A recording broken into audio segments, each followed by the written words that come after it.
Made with Spoken. The Crimson Empire by Julia Huni. Digital narration performed by multiple digital voices. The stench of fear permeated the shuttle bay, overriding the smell of grease and rover fuel. Hundreds of civilians huddled in clumps like sheep in a snowstorm.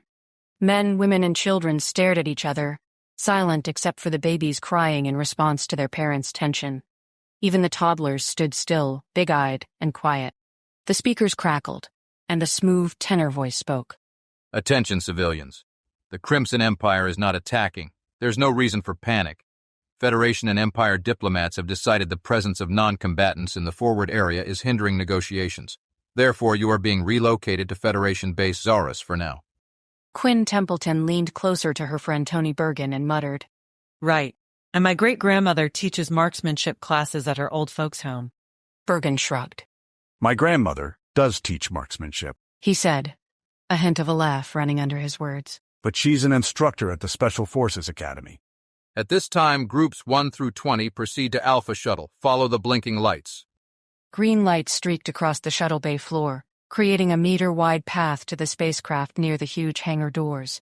Quinn frowned and turned to check on her kids. Eliane stood silent beside her, one hand gripping a pink duffel, the other clutching the corner of Quinn's jacket.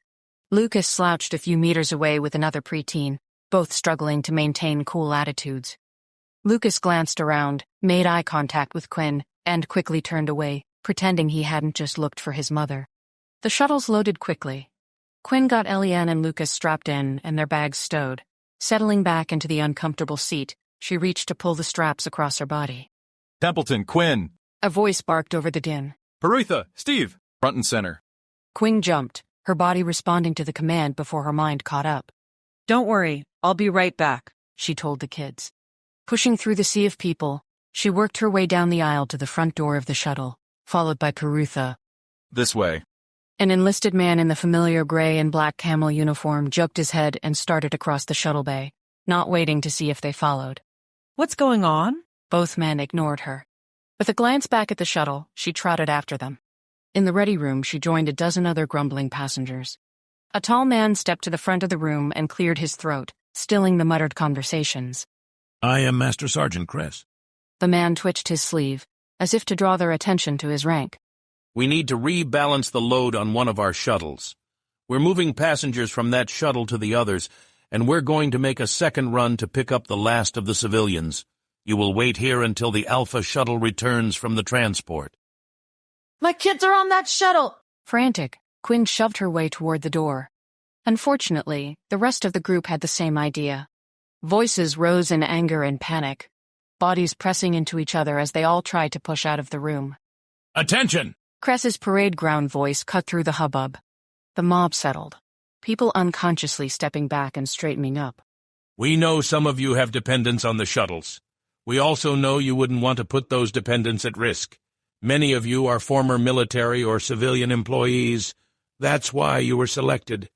You understand the importance of good order and discipline, especially in a situation such as this.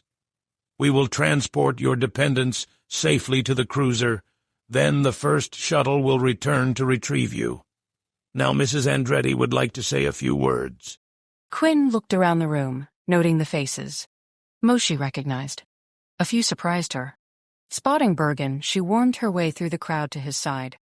What's the Admiral's wife doing here? Bergen shrugged, surveying the room. She's definitely not former military, unless her recruiter was desperate to make quota.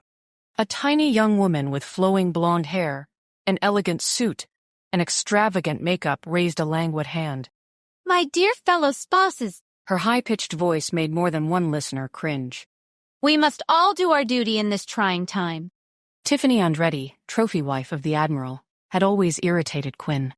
She tuned out the squeaky voice and pulled out her comm tab to text her son. Lucas's reply was filled with arcane acronyms and angry emojis. She showed the screen to Bergen.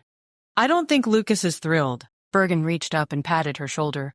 They'll be fine. Melody's on your shuttle, right? She'll take care of them. Oh, yeah! Relief washed over her, and she sent a quick message to her friend. Melody's immediate response relieved her further. She put the comm tab away and leaned closer to Bergen. What is the Trophony droning on about? Bergen rolled his eyes. Do our duty. Support our service members. Yada yada yada. I think she's here, so we'll believe they're coming back. Doesn't reassure me. Didn't you see that pic of the Admiral with the vid starlets last week? Getting rid of this one might be exactly what he's hoping for. So sad, lost in the Crimson Surge, devastating loss. On to wife number 4. Bergen bit his lip, but Quinn could see the smile. The roar of a shuttle engine drowned out the Trophony's voice. Every head in the room snapped toward the view screen on the wall. A streak of motion, a flare of engines, and the first shuttle took off. 3 more followed in quick succession. That's it, then. Bergen said, under the angry outburst. Perfect tactics. Distract us while they finish the deed. Where's that Sergeant Cress? Quinn peered around the room. Being taller than average, she could easily see over the group. Even now, most military spouses were female. The few men, like Bergen, stood at the edges of the crowd, making her task easier. I don't see him. Then, let's go find him. Bergen moved casually toward the door, stopping when anyone looked in his direction. Quinn followed his lead. The door slid open, and the 2 made their escape. The hallway was deserted. Bergen led the way to a door marked Control Center. He tried the handle. That's odd. This should be locked. The door swung open. Inside, communication equipment lined the walls, with a large view screen showing the runway. Lights blinked, static buzzed, but no one manned the workstations. Where's everyone? Leaving the control room, they checked the shuttle bay. Empty. Room by room, they checked the entire facility. Even if they plan to evacuate the whole base, someone should be here to land the last shuttle. Let's get back to the control center and find out. Cold sweat rolled down Quinn's back. You don't think they really left us behind, do you? She raced down the hall with Bergen. I was just kidding about the Admiral. You might have been kidding, but you might have been right. Bergen stepped into the control center and shut the door behind Quinn. You were in comm, right? See if you can raise anyone. Quinn sat and looked over the console. It's been 10 years. A lot of this has probably changed. And I was an officer. I didn't actually work for a living. Bergen grinned at the old joke. I'm sure you can figure it out. She flipped a few switches and got a login command on the screen. The username is autofilled, but we need a password. Yanking out a drawer, she scrabbled through the contents, turning up the usual office flotsam. Check the underside. Bergen yanked another drawer out of the desk, tipping the contents onto the floor as he flipped it over. Nothing. Try yours. He started rifling through the next desk. Bingo! Quinn ripped a small card off the bottom of the drawer she just dumped. She slapped it on the desk and typed the symbols into the console. Excellent security here. Welcome to Sumpter Network, flashed up on the screen. With a grin, she started flicking through the system. A voice boomed through the speakers. Elrond, this is Sumpter Delta Shuttle. We've achieved orbit. Boosting out in 5, 4, 3, 2, boost. Quinn slapped the volume control. That's Cress! Roger, Sumpter Delta. We see you. Projected rendezvous in 4 hours. Elrond is the transport cruiser. If Cress was telling the truth, the shuttle will return in 8 or 9 hours. But if he wasn't, the transport will be long gone before we know it. Since he's on that shuttle, I doubt he was being honest with us. We need to contact someone. Quinn scrolled through the interface and hovered over an icon. What do we tell them? Won't they want to know how we got access to the system? Bergen heaved a sigh. Quinn, there's no one here. No one. They can't get mad at us for calling for help. Besides, it's not like they can court-martial you. You're a civilian. He held up a hand. And don't worry about getting the Comtech in trouble. If they were stupid enough to leave their password on the bottom of the drawer, they deserve to get tagged. Quinn flicked the switch. You're right. And besides, my kids are on that shuttle. Mama is coming. In the ready room, the Trophony held court. The group sat in a circle, with the Trophony reigning over a pot of coffee and a tray of snacks. A woman in a pink jumpsuit held a yellow scarf, twisting it between her fingers as she spoke. My husband deployed to the front line last year. Her voice trembled. He was gone for a week, a full week. A tear rolled down her cheek. From the doorway, Quinn took one look and turned to make a run for it. Bergen grabbed her arm. Just kidding. This is why I never attended the spouses' meetings. The Trophony loves to create drama over nothing. That woman is complaining about a week of TDY. She should try a real deployment. Across the room, the Trophony nodded sympathetically. Being the wife of an admiral's aide is difficult. Not as hard as being the commander's wife, but difficult. She leaned across a stone-faced woman and gripped Pink Jumpsuit's hand. We're here for you, Marielle. We feel your pain. Now pass the talking scarf on. Obediently, the young woman passed the scarf to the large, bald man on her left. The Trophony smiled, her blue-white teeth flashing. Tell us your name. The man rolled his eyes. I'm Doug, and I'm good. He offered the scarf to the woman on his left. No, Doug, you aren't good. The Trophony placed one hand over her heart. This is a difficult time. Open up to us. We're here for you. She beamed around the circle, and several heads nodded obediently in response. Quinn shuddered, then stepped forward, ripping the yellow scarf from Doug's fingers. We have a problem. The Trophony's eyes narrowed. Quinn Templeton, if you want to join the sharing circle, find a seat. She pointed to an empty chair. You can't just ram your way into the middle. Quinn waved the scarf. I have the ranting rag, Tiffany. It's my turn to talk, and we're in trouble. The Trophony leapt to her feet. It's a talking scarf, not a ranting rag. You must honor the process. Look, Quinn held the scarf aloft. I just talked to the comm guys on the Elrond. They know nothing about the shuttle coming back for us. Their orders are to rendezvous with the 4 shuttles, take them aboard, and immediately depart for the jump point. No waiting for us. Don't be ridiculous. My husband would never allow us to be stranded. Maybe you should call him then, because the Elrond isn't waiting. The door to the control center opened, and Bergen paused in the entry. The Trophony requests your presence. Quinn, seated at the console, ignored his statement and waved him over, clicking on the panel. Tony, check this out. This is a vid from the shuttle bay oversight cams. The view on the screen sped forward, then slowed, Quinn narrating as she manipulated the vid. Here we are, leaving the shuttles. They get everyone out, then they move the passengers from Delta to the empty seats in the other 3 shuttles. The view panned right and zoomed in. Now they're loading some crates onto Delta. We were removed to make room for cargo. She turned to look at Bergen, arms crossed over her chest. What do you think they packed in there? Bergen's eyes narrowed. I think we can find out easily enough. He pointed at the screen. They left some behind.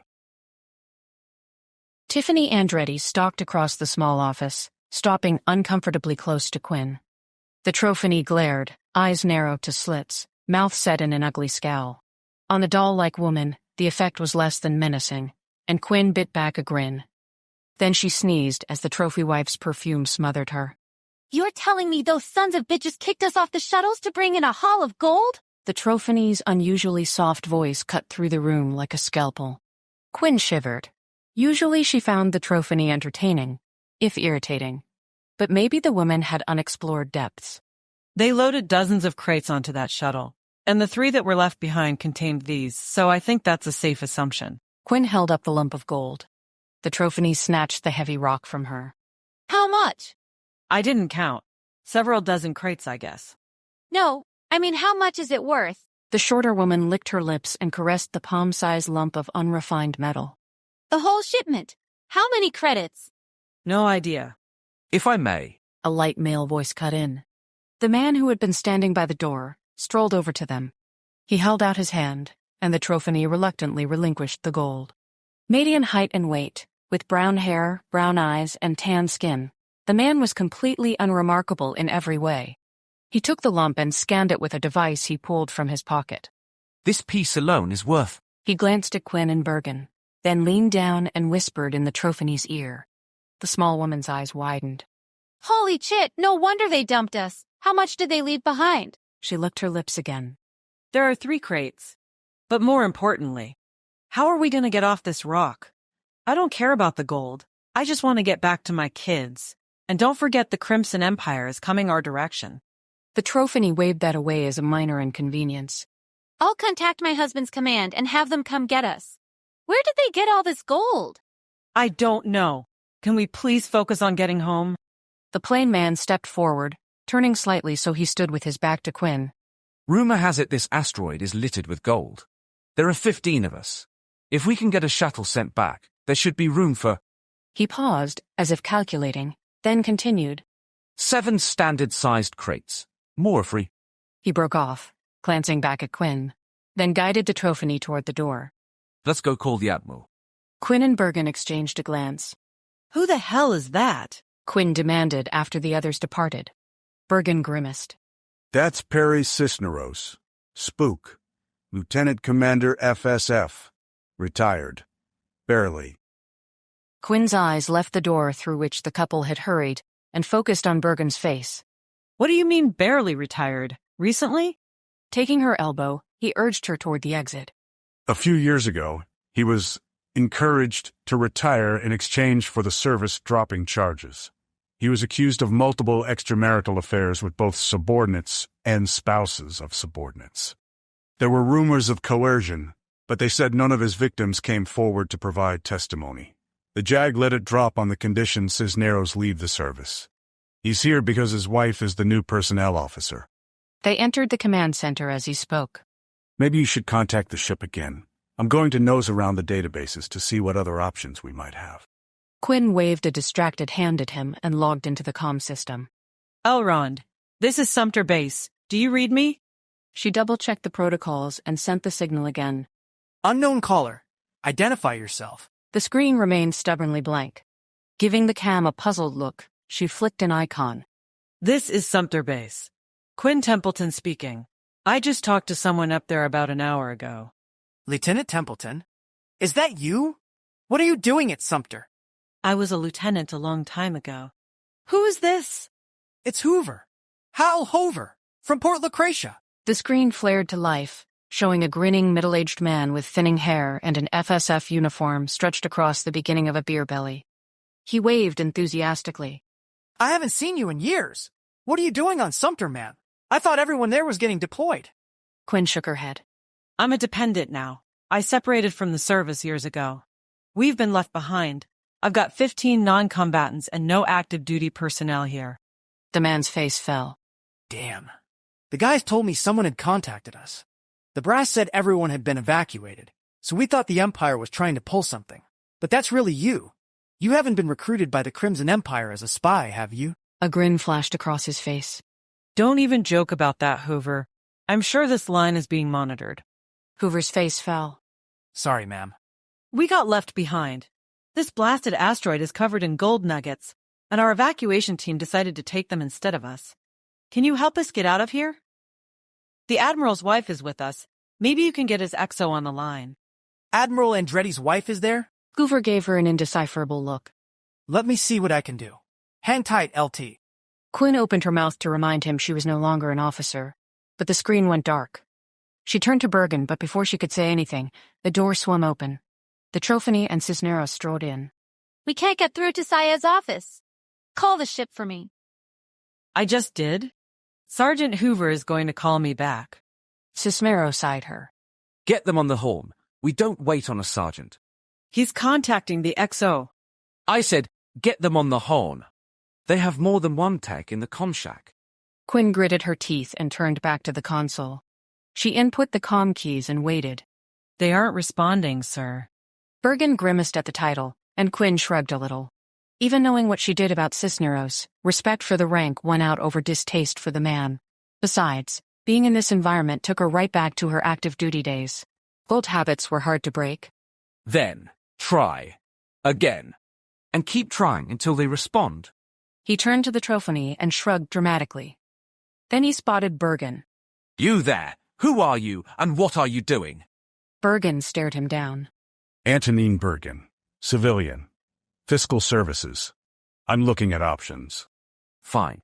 Anything you find, I want to know ASAP. He turned back to the Trophony. I think we need to institute SFS Protocol 4-01 immediately. The Trophony shook her head. I don't know what that means. Just do whatever you need to do to get us out of here. Bergen glanced at Quinn and back to the Trophony.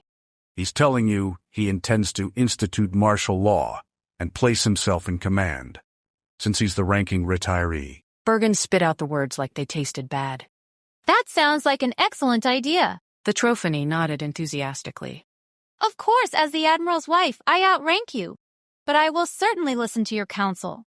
Quinn bit back a laugh. Like the spouses of too many senior officers, the Trofunny thought she wore her husband's rank. The two of them could fight it out as far as she was concerned. She just wanted to get back to her kids. Sumpter Base, this is the Elrond. A voice boomed out of the speakers. Quinn hit the volume button. Why did it get so loud every time it turned on? Elrond, this is Sumpter. Go ahead. Crimson agents, depart Sumpter Base immediately. All Federation personnel have been evacuated. The facility will be purged in 12 hours. The voice sounded automated. Hoover! Quinn slapped a video button, but the screen remained blank. Hoover, you know I'm not a Crimson agent. Send someone to evacuate us, please. She swung her chair around. Tiffany, say something so they know it's you. They must have a voice match on file. This is Tiffany Andretti, wife of Admiral Syed Andretti. I demand you send a shuttle to pick me up. The Trofunny's voice ratcheted up an octave as she spoke.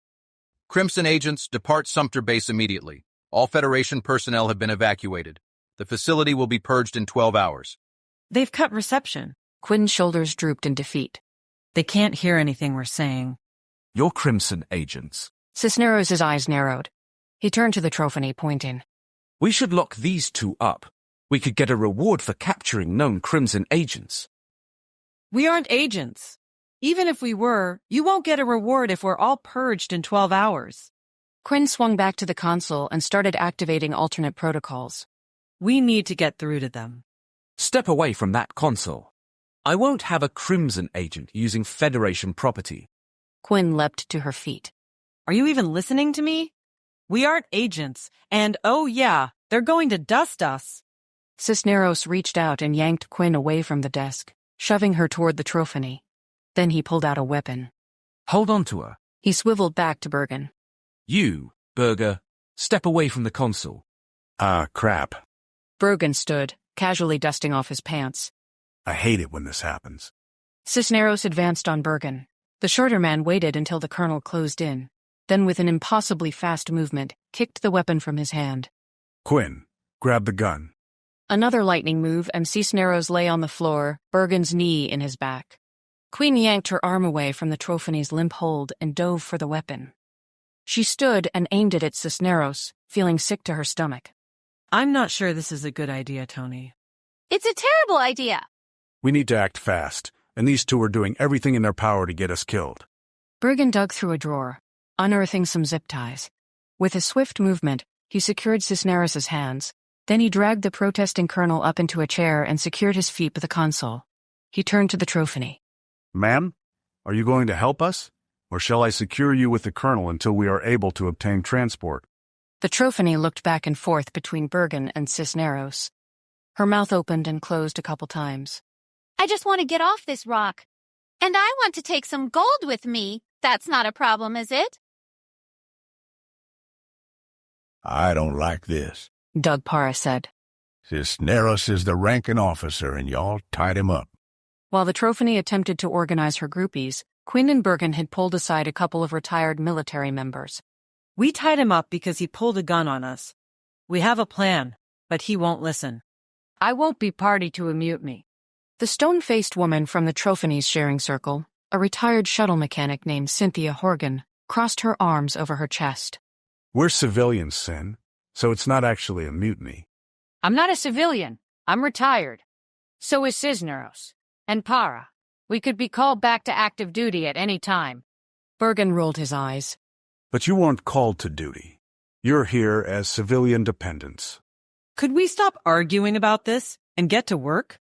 My kids need me. Sin nodded in agreement. Mine, too. Okay, if you get us off this rock, we can sort out the mutiny issue later. And if you don't, we'll be dead. What's the plan? Quinn looked at Bergen, but he stared back at her. Finally, she shook her head.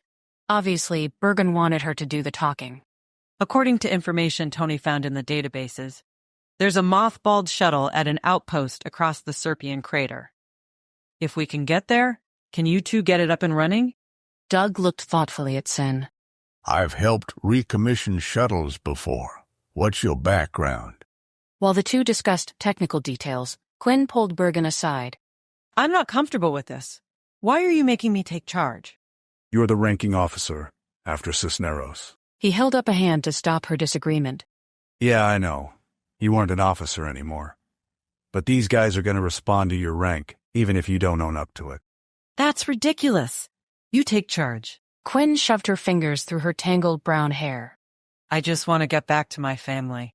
You may think it's ridiculous, but you know that's how military folks are wired. Bergen leaned back against the table behind him. Officers are in charge. I'm just a civilian bean counter. If you don't at least pretend to be the boss, you'd undermine any authority I try to exert.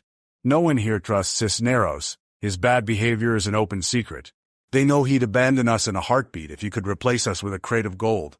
They know and trust you, so you're it. You're our best chance for survival. If I wanted to lead a mission, I would have stayed on active duty. Quinn pulled a tie from her pocket and bundled her hair into a low ponytail. If she was going to have to take charge, she'd better look the part. She squared her shoulders and turned back to the two mechanics. What do you think? Doug shrugged. If it was mothballed using standard procedures with the intention of being reactivated in an emergency, we can do it. If it was just abandoned as useless junk, we're screwed. It's Plan C. If we get that far down the list, we're already screwed. The Trophony is supposed to be recording a message to the Admiral. We'll launch it in an emergency beacon. And Steve Pirutha is still trying to raise the Elrond. She grabbed a piece of paper and a pen. Tell me what you know about our fellow refugees. We're looking for anyone who could help us get off this rock. Sin glanced at Doug. I've attended a few of, what did you call her? The Trophony? She smirked. I've attended a few of the Trophony's spouses' meetings. She seems to attract the most drama-prone among us. Marielle LeBlanc, for example. She laughed as she named the aide's wife. Did you hear her moaning about her husband's deployment? A whole week at the front. Quinn smiled and waved a hand. Yeah, I heard, but that's not helpful now. Who might be useful? Anyone else with mechanical or tech skills? Cassie Palacios was an EVA specialist. She just separated last year, so she's pretty up to date. We might need her if this shuttle is across the crater. Good thinking. Who else? Quinn looked from Doug to Sen and back. Is that it? Bergen made a choking noise from his seat in front of a computer terminal. You aren't going to believe this. What? More bad news? Quinn rubbed the back of her neck. Maybe. We have a security specialist. Black belt in 4 martial arts and expert marksman in every weapon from slingshot to rocket launcher. Bergen leaned back and laughed. She worked for the Federation's Secret Service. Quinn whistled. They only hire the best. That means she's fast, smart, and lethal. Who is it?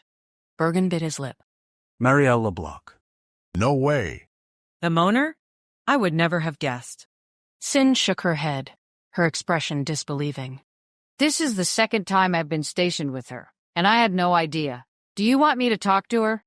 Quinn looked at Bergen, but he offered no advice. Okay, here's the plan. Bergen is going to find as much info as he can on the mothballed shuttle. Para, you work with him to come up with a launch plan. Horgan, you get Marielle on board.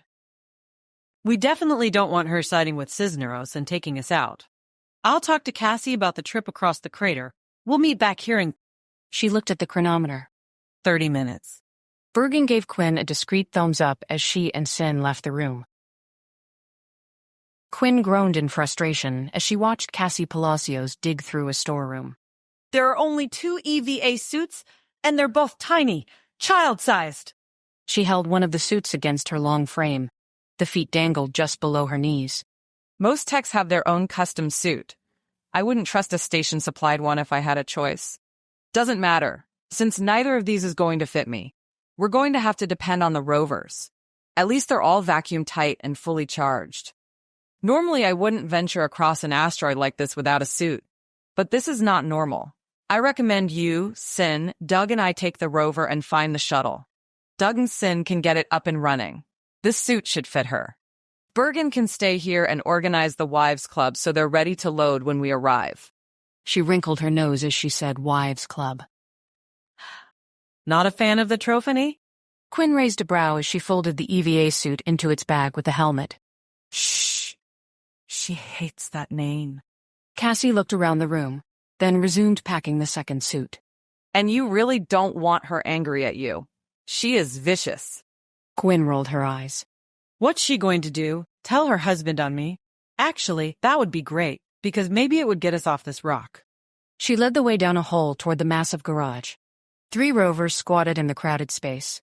They looked like a cross between a deep space shipping container and a spider on roller skates.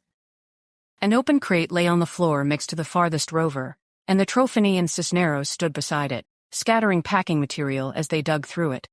Crap! Quinn grabbed Cassie's arm and dragged her back out of the garage. She untied Cisneros. I'll bet that crate is full of gold. We need to find Tony. Let's get away from here. They ran down the hall, Quinn gabbling into her comtab as she stumbled along. Tony Cisneros is loose. They're in the rover garage. Where are you? They scrambled back into the EVA dressing room. Lock the door. Cassie looked at the panel beside the entry. There's no lock. What do we do? A message pinged on Quinn's comtab. Bergen says he'll come to us, and we should stay away from them. Cassie gave her a strange look.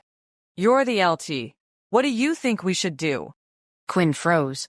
What did she think they should do?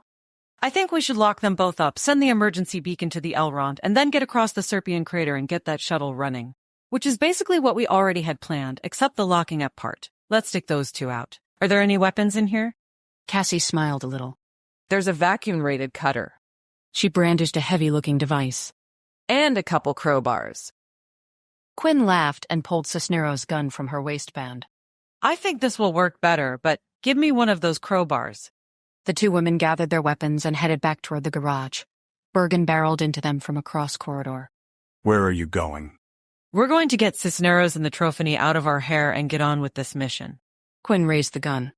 Bergen smiled. I like it. Do you need help? Quinn handed him the crowbar. Look threatening and back me up. Drop the gun, or I will fire. The 3 froze.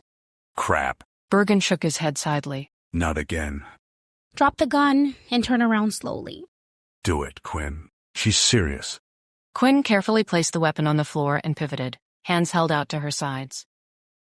Marielle LeBlanc stood in the hallway, a disruptor aimed squarely at them. Crap! Did Cisneros get to you? He's the ranking officer. Whose orders should I be following? Yours? Marielle barked a laugh. It sounded like a chihuahua. He's a criminal. Charges were dropped. He's the ranking officer, besides Tiffany trusts him. Quinn rubbed her forehead. Tiffany thinks she's going to get rich. She doesn't care about anyone but Tiffany. Marielle lifted her chin. She's always taken care of me. They're in the rover garage, pawing through a pile of gold. If they get a shuttle down here, what do you think they're going to take with them? You? Or another crate of shiny metal? Look, I've seen your background. You were FSS. You can't possibly be as gullible as you pretend. What is your game? The barrel of the disruptor drooped a little. They're in the rover garage. Where did you think they were? Tiffany said she was recording the message for the beacon. She told me to come find you and keep you out of the way so she could get her message out. Show me. Bergen started to move down the hall, but Marielle hollered. Stop! Show me a surveillance feed. Can you get audio? I can do that. Let's go to the control center. The 4 of them moved down the hall, Quinn leading the way with Marielle trailing behind, the weapon still aimed at them. Once inside, Marielle took up a station by the closed door and gestured with the gun. Dial it up, Quinn. Quinn sat at the nearest station and picked up a note leaning against the screen. With a humorless laugh, she waved it at Bergen. Steve went to get lunch. Civilians. No understanding of urgency. Dropping the note, she opened a facility surveillance. They're still in the garage. I'll unmute the audio. The Trophony's voice grated shrilly through the speakers. We get more? On the screen, Cisneros fitted the lid back onto the crate. I don't think it's just lying around on the surface out there, or we'd have heard about it before now. Someone must have found a vein and been mining it. Was this whole evacuation just a conspiracy to get the gold off the base? On screen, the Trophony continued to stare at a lump of metal in her hand. If we could get more, well, I'd be willing to make some sacrifices to get it back to civilization. I'm not stupid. I know Saeed is done with me. If he wasn't, he wouldn't have left me here. I need to make sure I can provide for myself. But I don't just want to be comfortable. I want to be wealthy. I want to have enough money to destroy him. What kind of sacrifices are you talking about? Why? Do you know where there's more gold? How badly do you want it? Cisneros flipped the switches on the lift cart strapped to the crate. The device hummed and lifted the crate, and he shoved it toward the rover. If we can get to that shuttle Berger mentioned, we can fill it with gold. I'll fly, you'll co-pilot, and the rest is cargo space. But you'd need to sacrifice your little coffee clutch. The Trophany waved a hand. There's a new spouses group at every base. They're all pretty much the same. She laughed as she watched him maneuver the crate through the rover's door. Lucky for you, I don't know how to pilot a shuttle. A smirk crossed Cisneros' face, but with his back to the Trophany, she didn't see it. Quinn turned down the volume and looked at Marielle. Any questions? 1. When do I get to take her down? An hour later, the group met in the rover garage. The Trophany and Cisneros had departed before Bergen and Marielle could stop them. While Doug, Sin, and Cassie checked out the 2 remaining rovers, Bergen, Quinn, and Marielle brought Steve up to date. I have an automated hail going out every 5 minutes. I'll get a ping on my comm tab if anyone answers. I was hungry. Quinn held up a hand to stem the flow of excuses. Great. Just keep sending. Make sure the response is monitored at all times. We don't want to miss a chance at rescue because you're in the bathroom. Get one of the ladies to help you. I'm sure you can train them. Steve stared at her as if she'd grown a second head. But they're civilians. So are you, Steve. Quinn patted his arm. At this point, it doesn't really matter. If we don't get off this rock, we'll become the tail of some comet. Steve blanched. Try not to think about it. But if you get them to send a shuttle, you'll be a hero. Steve grinned, then frowned. Oh, by the way, you got a message from some guy named Hoover. What? Why didn't you say so? What is it? Quinn clenched her fists, trying not to strangle Steve.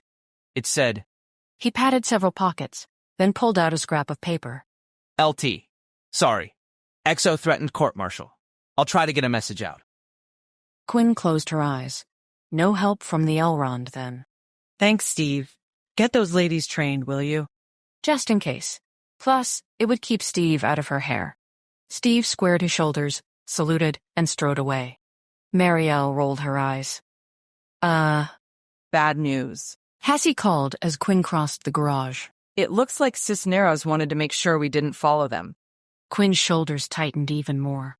What did he do? Come and see. Cassie led them across the room and under the boxy vehicle. She pointed upwards, where Doug and Sin hung on their backs between open panels on the underside of the rover. Their personal grav lifters whined when they shifted position, as they threaded some kind of tubing into the vehicle. He didn't try very hard, Sin called down as she worked. He cut the life support connections. But I guess he forgot this is a rover garage. Lots of spare parts waiting to be used. We'll have this one up and running in a few minutes. Could this be subterfuge? Very obvious damage, so we overlook something more subtle until it's too late. They've made it clear they aren't worried about collateral damage. Good thought. I suggest we take the time to run thorough diagnostics before we leave. How long will that take? They've already got an hour head start. Of course they plan to load all that gold and possibly pick up more along the way. Plus, they'll need to recommission the shuttle. But we need to get there before they can launch it. Doug and Sin muttered to each other for a few minutes. Sin clanged a wrench against the rover's frame and swore. I wish we knew more about the shuttle's current status. Reactivating it could take minutes or days. Bergen cleared his throat. Based on what I found in the files, it's almost ready to launch. It looks like they expected to meet it at any time. Can you send those files to my profile? I can work up a more accurate estimate. Tony looked away, twitching his shirt cuffs. Then he turned back to them. Sure. I'll run back to the control center and see if I can send you the link. Quinn watched Tony go, wondering what was bothering him. Didn't he trust Sin and Doug? She'd known him for a decade, and he'd always been upfront and helpful. Something felt off. With a shrug, she turned to Marielle and Cassie. Can all 6 of us go in the rover? Or would it be faster with fewer people? Cassie shook her head. These things aren't fast. They were designed to carry heavy loads of ore. The military grade like these use that capacity for weapons. It can take 1 or all 6 of us. Great! Pull anything you think we might need from the 3rd rover. Spare parts, extra fuel, suits if there are any. Anything we could possibly require, move it to this one. Just in case Cisneros did something we don't detect. She turned to Marielle. Get into the armory. Break in if you have to. We need weapons if we're going to take that shuttle away from Cisneros and the Trophony. I hope there are some left. I'm going to talk to our troops. When Quinn reached the break room, Steve had the remaining refugees gathered in a circle. If the comm rings, answer it. The only one who can call us is someone on this rock or the Admiral's ship. I've got the signal going to all your comm tabs, so if someone else answers first, that's okay. But whatever you do, don't let it go to voicemail. A slender man raised his hand. My comm tab is set to Do Not Disturb. Should I change that setting? Quinn closed her eyes and took a deep breath, willing her face to remain passive. Civilians, thank all the stars this lot would be staying on base rather than coming with them across the crater. She rolled her shoulders and tried to consciously relax her neck. With another deep breath, she cleared her throat. Thank you all for assisting Steve in this important mission. Quinn made eye contact with each of the men and women gathered around Steve. I know none of you have been on active duty, and this could be a trying experience for you. But we have a plan in place to get us back to the Elrond as quickly as possible. Where's Tiffany? A mousy woman, Caden Armitage, stomped forward. She said the shuttle is coming back for us. Yeah, Tiffany said you and that burger guy were causing trouble. Fabron Matthews tapped a finger to his chin, his eyes narrow. Dev Singh glowered. What kind of scheme are you trying to pull? Ladies and gentlemen! Quinn raised her voice to a parade ground bellow. Please, take a seat and allow me to explain our current situation. The men and women grumbled but pulled chairs from the sharing circle into a small clump. Let's hear it. Better be good. As you know, Quinn began, feeling her way through the web of truth and fiction. We were delayed to allow a rebalancing of the shuttles. Unfortunately, due to the Elrond's current location and the changing situation on the front, they will not be able to send a shuttle back for us. A shout went up. She held up a hand, waiting for the outburst to end. We are working remotely with SFS personnel to reactivate a shuttle that is currently in storage here at Sumpter. We are fortunate to have 2 retired shuttle mechanics and an EVA specialist at our disposal. I will be taking a small crew across the Serpian crater to get the shuttle running. We'll land it here to take the rest of you on board and depart for the Elrond. She looked around the small group. Less information was probably better in this situation. Any questions? Where's Tiffany? Yeah, where's Tiffany? And that Cisneros guy. Tiff said he's in charge because he's the highest ranking. Quinn held up a hand again to stop the barrage of questions. One at a time. Tiffany and Colonel Cisneros have already proceeded to the shuttle to begin, initial reactivation tasks. The group I am leading will join them to complete those tasks. Starting up a shuttle is not a fast and easy project. It requires the skills of many technicians. Fortunately, we have people with those skills. She hoped. Who put you in charge? Dev Singh leapt to his feet. Quinn smiled. The Federation Space Force did. I was a senior grade lieutenant before I became a dependent. When Colonel Cisneros left the base, I became the senior ranking officer. Except she wasn't. She was just a spouse with military experience.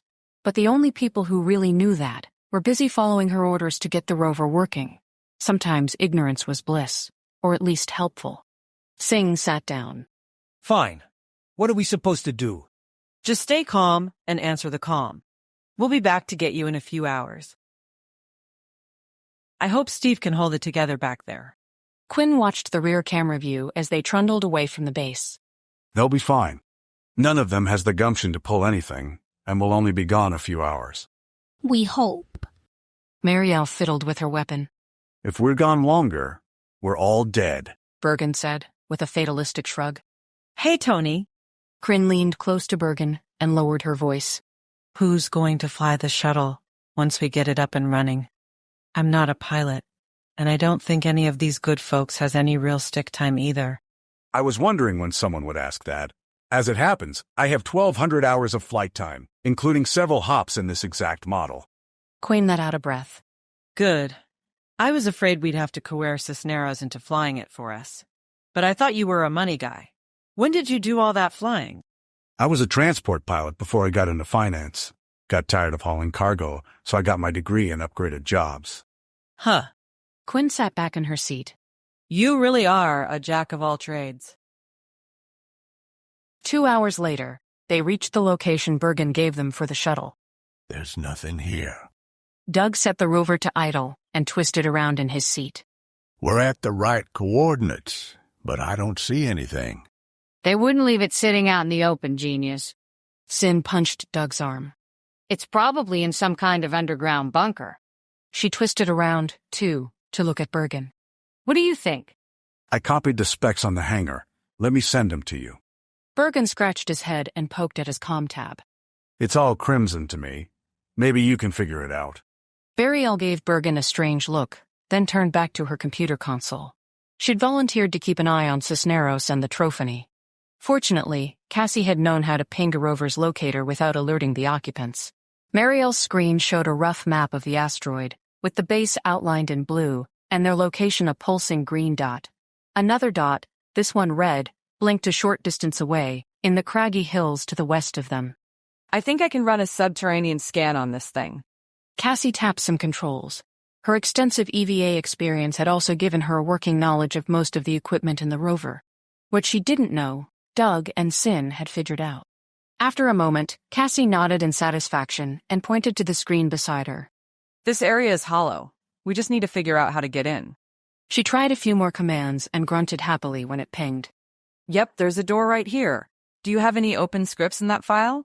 Sin flipped something and grinned. Got it. The forward-facing cams showed a slit opening in the hill off to their left. As they watched, it stretched wider, until it was large enough for the rover to crawl inside. Bogey's on the move! Marielle's voice cut through the cheers.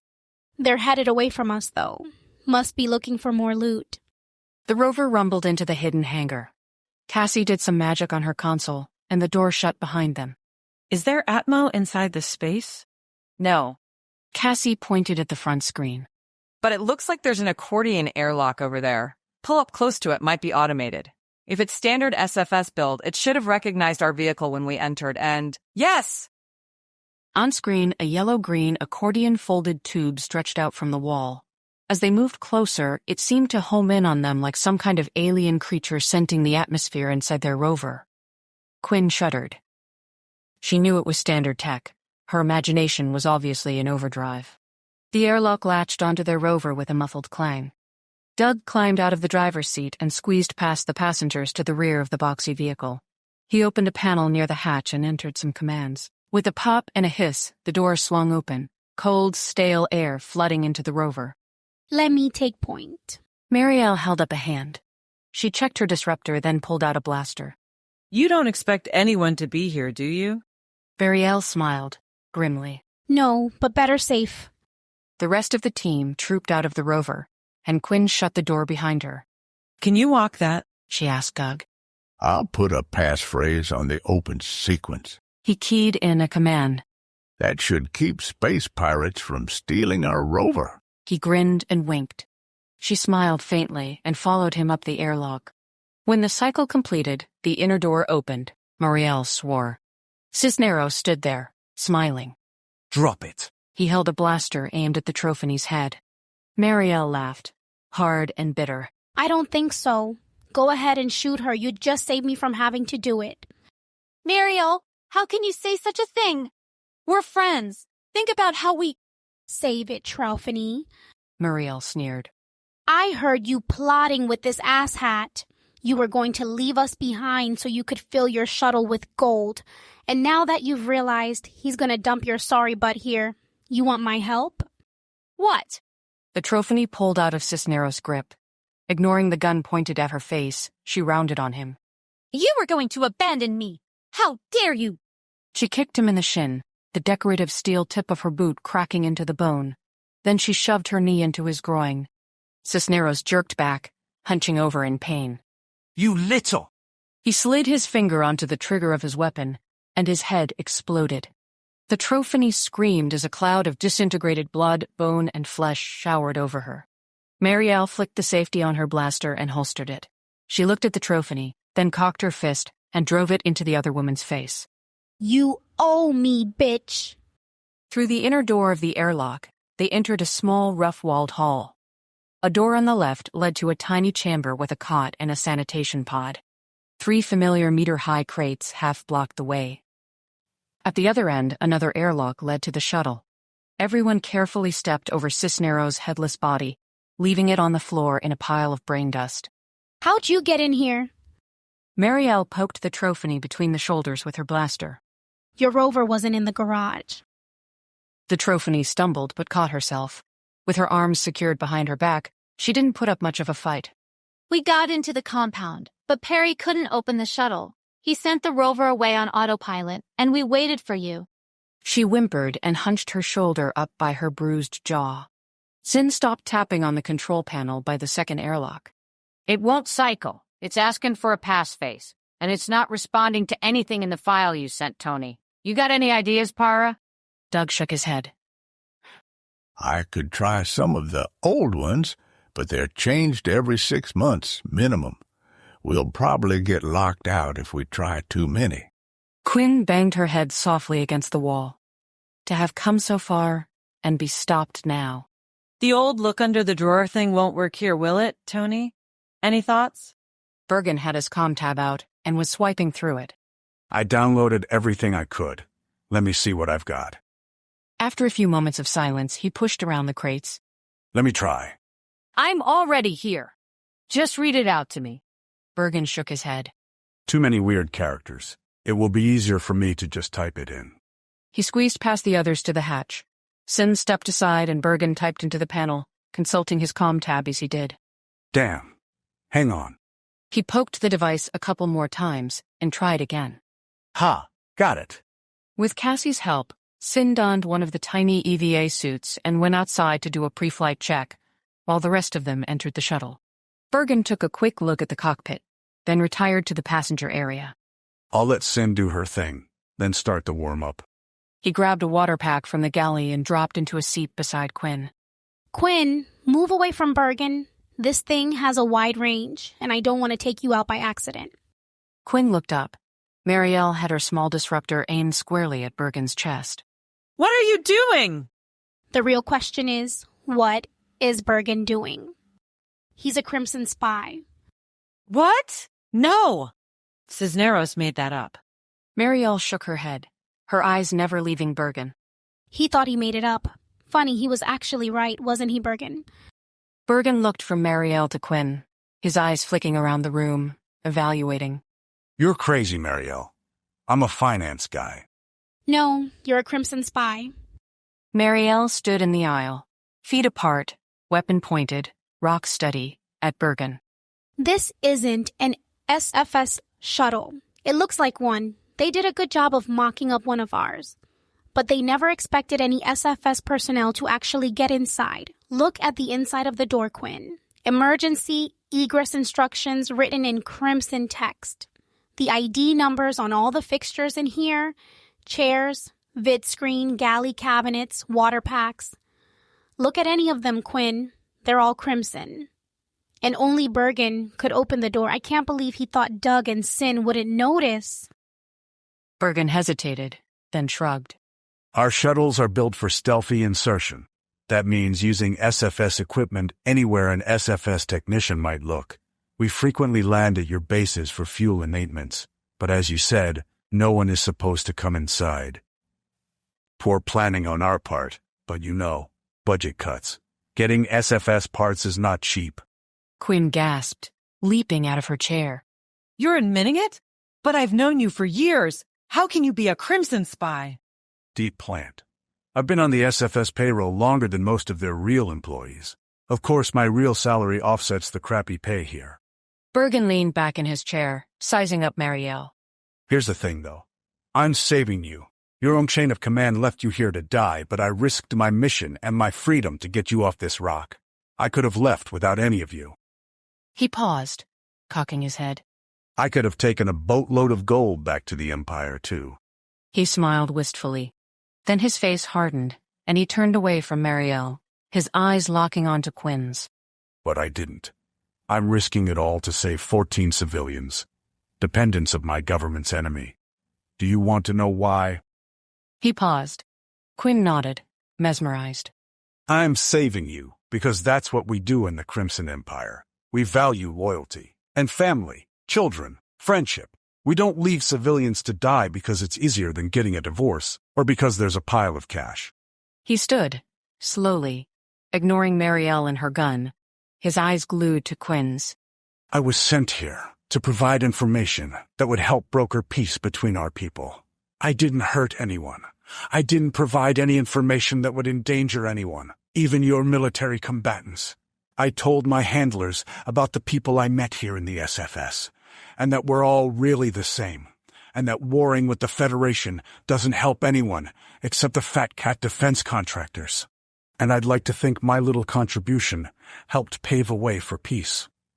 I could have gotten on my shuttle, knowing I'd done my part, and flown back to my home. But that's not how we fly in the Empire. So, I'm saving you, and your friends, and your Admiral's whiny wife, and even that Fontank pork and Cisneros, if Marielle hadn't killed him first. If you'll let me. But you're in command, Quinn. You decide. Quinn looked from Marielle to Bergen. After a long moment, she squared her shoulders. He's right. He could have left us, or killed us, but he didn't. Let's go get the others and find our families. The Trophony's uncharacteristically meek voice floated over the seatbacks. Can we take some gold? Quinn rolled her eyes. Then she thought better of it and looked a question at Bergen, who grinned and nodded. Yes, we can. The end. We hope you've enjoyed this production of The Crimson Empire, made with spoken. This story was inspired by my own life, which is an odd thing to say about a science fiction story. I served 9 years on active duty in the U.S. Air Force as a communications officer. I met and married my husband during that time, and when our first child was about 14 months old, we decided I would separate. That is, that I'd leave the service. Due to the situation at the time, we knew there was a good chance that both of us could be deployed, and we didn't want that for our family. So I spent 10 years as a military spouse before my husband retired. During that time, he was assigned to Ramstein Air Base on what was called an accompanied tour. That meant he could take his family with him. At that time, and I suspect it's still the same, spouses were warned that their families could be returned to the U.S. if the situation warranted. Basically, if the government decided it was too dangerous or politically unwise to have civilians in the area, they would evacuate us to the U.S. without our sponsor. That is, my husband. In some areas, families kept go bags packed, just in case they got the call in the middle of the night. And we do know people who were evacuated from Turkey with almost no notice. Now in Germany, there was virtually no chance of that happening, but the idea clearly took root in my head. Fast forward to 2019. I'd been cleaning out a drawer and come across a piece of notebook paper with a single sentence written on it. Military spouse is abandoned on evacuated asteroid base. I have no memory of writing that, but it was clearly my handwriting. And so when I saw a call for an anthology, The Expanding Universe 5, I knew that this would be my story. So in some ways, Quinn's story is my story. We both had served on active duty, then become dependents.